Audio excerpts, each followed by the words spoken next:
Good morning, everyone, and welcome to the Competitive Advantage Talks presented by Wasserman at the 2018 Sloan Sports Analytics Conference. My name is Jill, and I'm a first-year MBA student at MIT Sloan. And it is my pleasure to present our presentation, The Currency of the NFL Winning, presented by Edge Sports. Please join me in welcoming our speakers, Frank Frigo, co-founder of Edge Analytics, and Tony DeFeo, president of Edge Sports. Thank you.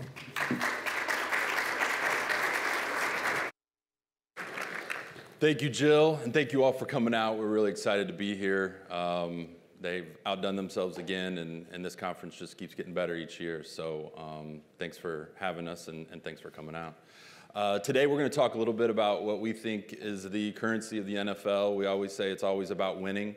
My background is coming from the team side, and recognizing the Edge football product for me was something, a revelation, if you will, because it really showed me a way in which value was uncovered and recognized and then captured, which really wasn't something that we looked at from a team side to a very high degree prior to my introduction to Edge Sports. So we hope that we uncover some value for you today, and working with Frank, like Jill said, the co-founder of Edge Analytics. He'd been in the energy space for many years, and is also a world champion backgammon player. And so to understand the space from a different perspective is always a good thing. So we're going to show you a little video, our movie trailer, if you will, that explains something pretty significant and difficult in about 2 minutes. So let's take a look at that.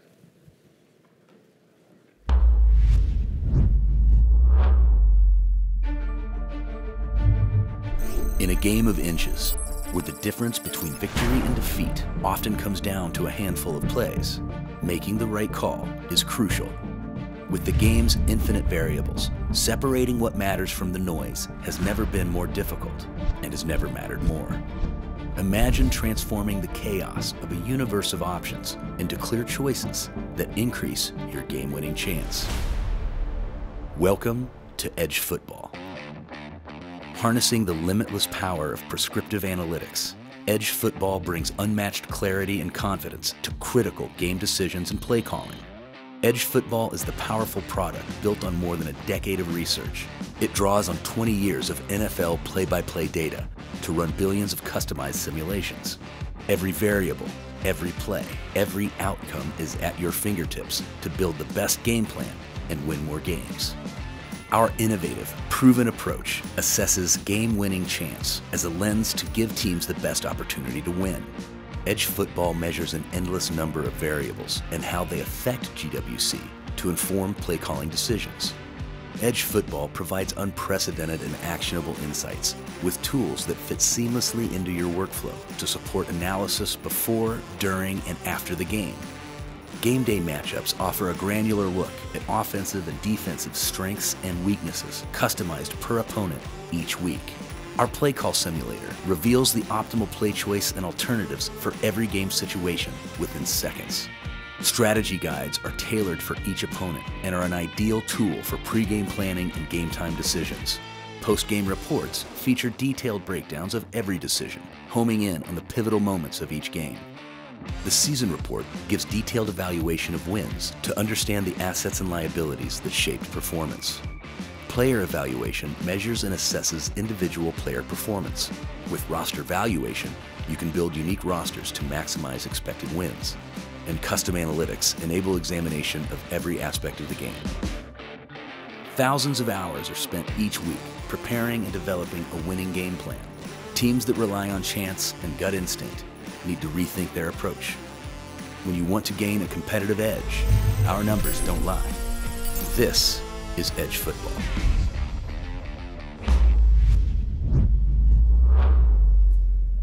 Okay, so before we talk what we're all here to talk about, which is football, just a quick bit on some of the amazing innovations that have been made in games of skill and where machines are now outperforming humans. With computing power and innovative modeling techniques, there's just been some amazing advances in the past couple of decades. So famously in 1997, Deep Blue, IBM's product, defeated Garry Kasparov.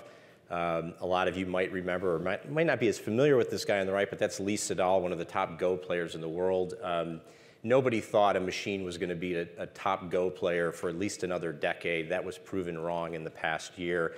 And this is really the foundation of our approach to football. We take this game construct to sort of think about problems and use data to look at particular objectives. So when we think about the decision-making approach, this is the foundation really of everything we do. So what's the available data? How does it transform into information? How is it changing in real time? What are the constraints of the decision-making process? So in a game like football, the rules that you have to operate within to use that information. And then finally, it might almost seem trivial, but really clearly defining the goal, the objective of the game. So everything we do, and that's what we're here to talk about today, this currency of the NFL, game-winning chance or GWC, everything we do points towards that objective. How does this information within the constraints of these rules point to the objective of maximizing GWC? So a good place to start is this is an example of a win probability chart from the Super Bowl. So a lot of you have probably seen these. We have in the foundation of our product, Edge Football, a fully customizable simulation engine that can play the game from the opening kickoff or from any unique configured point in the game to its conclusion. Running clock, timeout usage, typical behavioral traits of coaches, decades of research on play-by-play data to build our distribution curves. But a really unique component of what we do is how we customize those teams. So when we went into the Super Bowl this year, we had about 18 games, or exactly 18 games of in-season data that informed how we customized New England and Philadelphia. So if you'll notice here on the very left end, this might come as a surprise to some, but when we simulated this at the opening kickoff, we actually had Philadelphia as a slight favorite in this game. That's important because how we assess the traits of those teams is going to affect all of the subsequent decisions. Embedded in this information that you're looking at, though, is all of the decisions that were made along the way, how they executed, some of the randomness, and each of those increments is an individual play. So the best way to think about this is it's kind of a tug of war, or you could even use a poker analogy that each team had a number of GWC chips at the beginning of the game. In this case, Philadelphia maybe had a couple more. And at the end of the game, one team is going to have all of those chips and the other is going to have zero. So what happens? What's this push and pull along the way and what affects that? So we're going to examine a couple of interesting things that actually occurred in the Super Bowl. And the first one occurred early in the second quarter. You might all remember this decision for the botched snap that occurred, but what was more interesting was at the decision point. New England had a short yardage situation here where they chose to kick the field goal. So we were able to simulate this situation customized for New England specifically against Philadelphia and examine with simulations which was on average going to produce more wins. So we had this as this is an example of our play call simulator module, which accepts variables that define specifically this situation. The score difference, the timeouts, the ball position, yards to first, everything that defines this specific problem. And it resulted in New England on average would have won about 4% more often going for it in a short yardage run situation here than choosing a field goal. So that was a very interesting decision. And I think it's this enhanced context or this understanding of painting the picture of value is really where we see that this product is really charging into changing behavioral and changing decision making with head coaches and decision makers throughout the league. So a little bit later in the game, this one didn't get quite as much publicity, but a lot of you would remember it. With just under 6 minutes remaining in the game, New England on their own 45-yard line did something that bucked conventional wisdom somewhat. They had a short yardage situation, trailing by a point, and decided to not punt the ball, but instead go for it. They completed a short pass. Philadelphia, yeah. And Philadelphia, sorry. Right. Yeah, so it was a very interesting situation, and there was actually quite a bit more GWC riding in the balance on this one. We had this as about a 13% impact on the game-winning chance. So this was a really significant decision. Sometimes we think about these fourth down decisions as painting them with the broad brushstroke of, oh, you just need to be more aggressive on average, but they're all very specific to the situation. You change the clock, you change the score difference, you change the opponents, it can all affect these risk management decisions. So this was very, very significant point in the game. And I think the confidence by which the Eagles displayed that they were going for it, there was really no question about it in any of their behavior. This was a go, and they knew it. And I think that piece is also something that we're seeing starting to shift within the NFL specifically. There's more confidence in calling third down plays as well. When you understand the ability and the value in going for it, or in certain areas, certain situation, in situational football, now all of a sudden the defense has to prepare for 2 downs instead of 1, and the entire playbook can be open on a 4th and 1 or a 4th and 3 and things like that. So that's that behavioral shift that I believe that we're starting to see, especially with the Super Bowl. So in this situation, really, we're saying we're at the -45. We're the Eagles. Is there a spot on the field that is a value proposition to go ahead and punt the ball? Does anybody have an idea of where they could have maybe pinned the Patriots, and that would have been a more profitable action? Yeah, so take aside turnovers, but just... Right, no turnovers, but yeah, if they would have punted the ball, at what point on the field could they have pinned them for that to be a profitable action? To have justified the punt over the more aggressive action. More aggressive action. Anybody? Yeah. Break it down to like expected win percentage. It should be like there's no situation where punting is more profitable. It's not even close. I don't think it's even close. Okay, good guess. Somebody said the 1. You get a bottle of Edge. So if they did get him on the 1, that the special teams unit would have done their job famously, been running off the field high-fiving each other, and have a job well done, correct? We tend to differ. Yeah, so this is an example of resulting starting positions for the Patriots, and you can see that even pinning the ball down on the 1-yard line would have resulted in about an approximate loss of about 6% GWC. So that's really fascinating. I don't think anybody would imagine that a punt that you could do that successfully would actually still be costing you, but that's just how significant some of these in-game risk management decisions are. Counterintuitive for sure, but the fact remains, we think that this was the only profitable action. So how do we build upon this? So if you talk about the currency of the NFL and understanding GWC, it's really important. If you're going to make good decisions, you've got to be able to measure your objective, and that's what we're really all about. And we've spent over a decade working and refining that. But other ways to sort of use that information when you talk about currency is to be able to contextualize a lot of different facets of the game. So it's one thing to understand what a suboptimal decision might have cost you, but we often talk in generalities about giveaways and takeaways. We often talk in generalities about penalties or strength of schedule. What we're able to do in our season end report is break down a team's, this is effectively a balance sheet or an income statement, looking at the assets and liabilities and how they offset one another. So this is an example from New England this season in a way that we break down different components of their decisions, different components of their execution, and things that were even more random that they might not have had a lot of control over, just to provide some perspective on what was going on this season, how did it balance out that resulted in them winning 13 regular season games, based on who we analyzed on all their play decisions during the course of the season, every play from scrimmage.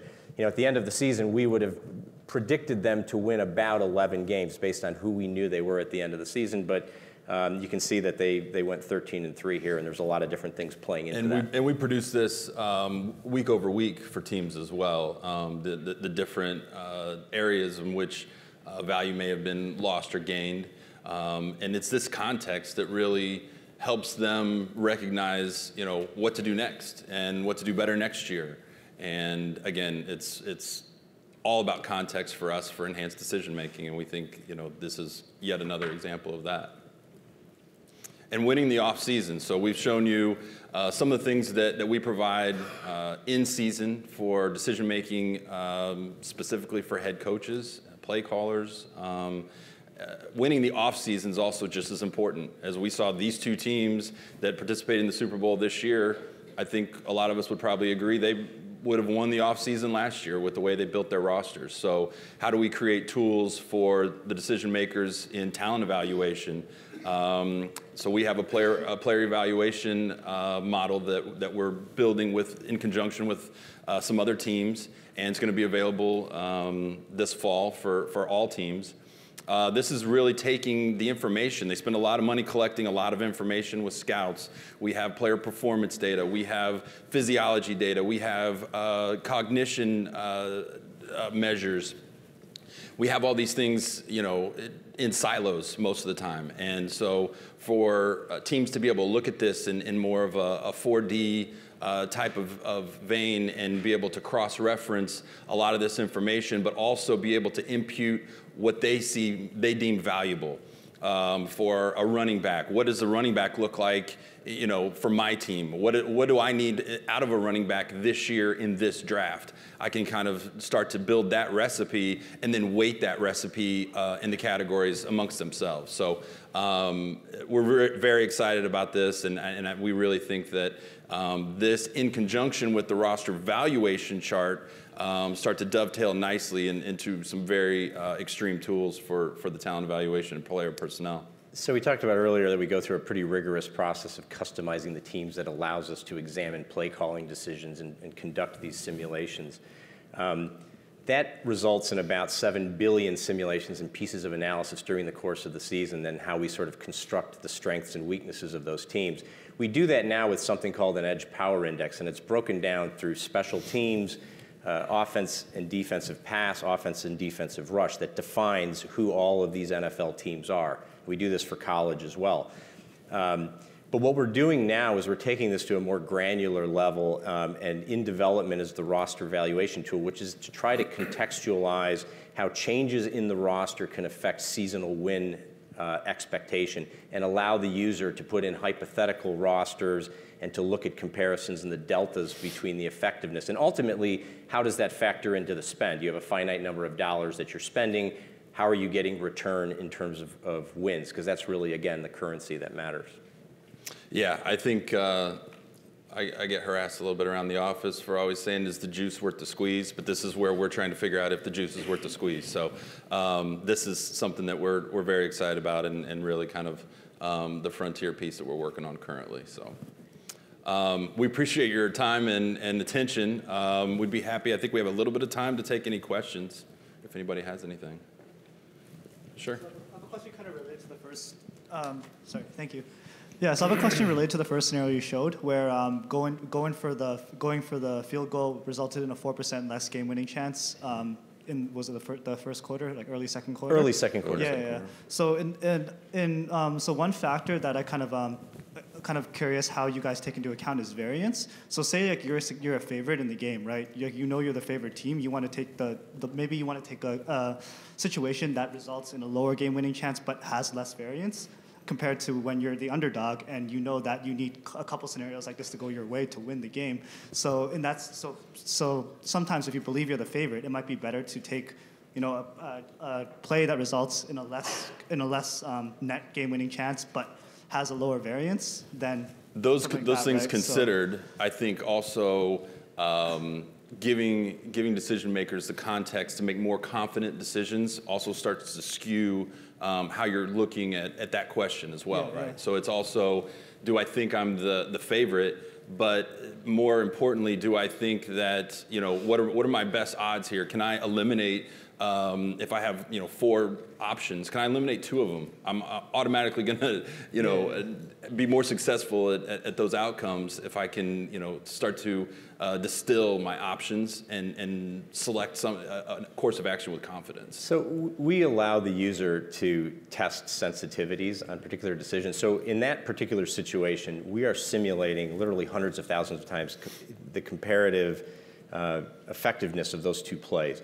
we're fully considering some of the strengths and weaknesses that are going on there. And what ends up happening at the end of it is that we're getting 4% more wins on average. But we do allow the user to sort of test the sensitivities around that. They could put in extreme scenarios and say, what if this team is the best offensive rushing team in the NFL? What if their opponent is the weakest rushing defense, or vice versa, to sort of construct counter arguments. And that really provides a lot of insights around these decisions, because what you find sometimes is that even when you encapsulate the argument and go even beyond it, you might change the magnitude of what we see as the suboptimal decision, but it doesn't necessarily flip it. So that's a lot of what we offer to the users, to be able to test those kinds of things. So we're just giving like the staff the best, like a full view of like what the best decision is and what they think is the best decision given the context of what. Yeah, what's more plausible? I mean, at the end of the day, it's nice to know that maybe it's 4% better than the other decision. What you're really trying to do is you're at a fork in the road. You're trying to choose the best path on average. And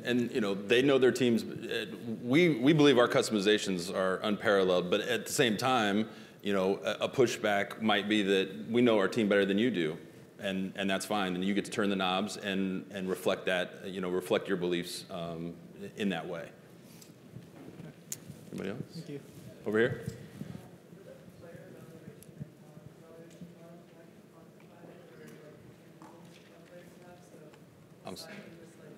She's going to bring that microphone over to help you out there. For the talent evaluation model, how do you quantify for attributes players have that aren't physical? So what the player evaluation asset is really designed to do is to take the information that teams are already collecting and be able to cross-reference those things and be able to show those in an evaluation that is, deep as it is broad. So really, we're just taking the objective information, but we're still allowing the user to really, put their fingerprints on it. So we're not making any subjective subjective value judgments to say, this is more important or this is more important. Again, to the last point, I know my team better than you do, and we believe that. And so we want to just arm them with, a weapon then or an asset that can really reflect and give them an enhanced way to show what they value and to uncover areas in which they might, value but not necessarily see it in when they have multiple variables, multiple categories, and the weights in which they want to make that evaluation. We have no more time for any more questions. The music hasn't started playing yet, but I think it might. So we appreciate your attention. We do have a booth on the other side of the building, and we'd love to chat with any of you who'd like to come by and say hello. Thank you all.